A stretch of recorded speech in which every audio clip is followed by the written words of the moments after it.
est dans le cadre des Nuits de la lecture, donc qui est une manifestation nationale. Chaque structure culturelle, principalement les médiathèques et bibliothèques en France, organise des manifestations sur tout le territoire.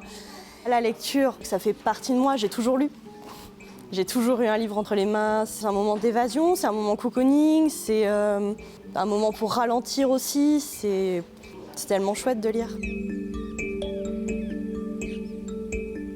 On a choisi, dans le cadre de cet événement, de faire cette frise collaborative, donc pour les petits et pour les grands, autour de la thématique de l'année, donc qui est ville et campagne.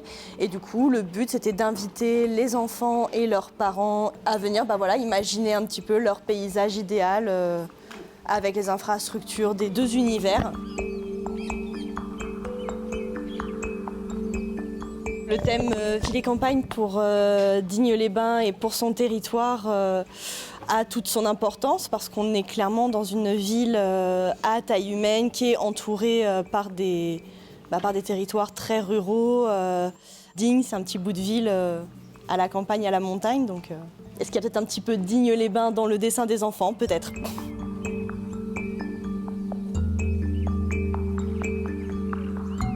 Ville et campagne, c'est la ville de nos rêves, parce que ni trop campagne, ni trop ville à la fois.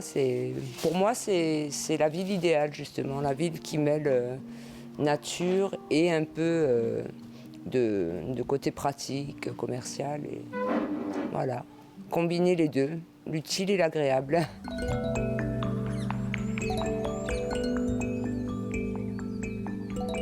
Quand on regarde bien autour de soi, tous les enfants dessinent.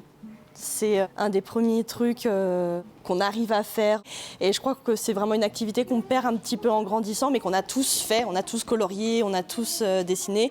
Et je trouve que c'est un moyen d'expression hyper libre, hyper sincère et puis qui est beau en fait. Les enfants, ils ont une imagination qu'on n'a plus forcément et ça nous permet de voir des trucs géniaux, genre cette grande roue aquatique qui est absolument géniale, ou la grande tour de radio au milieu de la forêt. Il y a des choses qui sortent comme ça, c'est trop chouette.